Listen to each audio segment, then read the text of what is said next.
सर्दियों का मौसम जैसे जैसे आगे बढ़ रहा है, पहाड़ों पर हरे पेड़ों की जगह सफेद बर्फ की चादर फैलती जा रही है। जम्मू कश्मीर की घाटी हो या फिर हिमाचल या उत्तराखंड के सयाहती मकाम, हर तरफ सिर्फ बर्फ ही बर्फ नजर आ रही है। पहाड़ों की बर्फ सैलानियों को भी खूब पसंद आ रही है।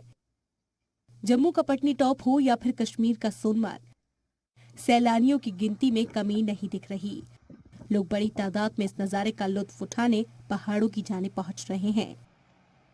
लेकिन दूसरी ओर ये बर्फ पहाड़ों पर रहने वाले आम लोगों के लिए मुश्किलें पैदा कर रही है। श्रीनगर से लद्दाख तक बर्फबारी की वजह से कई रास्ते बंद हो गए हैं।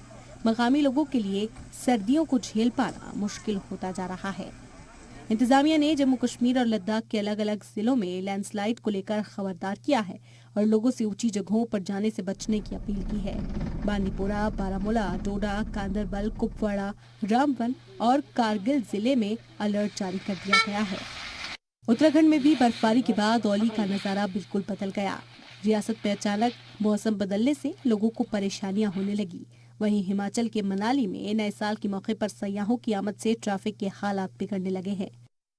कुल मिलाकर नए साल के मौके पर हो रही कई रियासतों में बर्फबारी सयाहों के चेहरों पर तो मुस्कान ला दे रही है, लेकिन सर्दी को लेकर आने वाले दिनों में आम लोगों के लिए खतरे की घंटी बजनी शुरू हो गई है।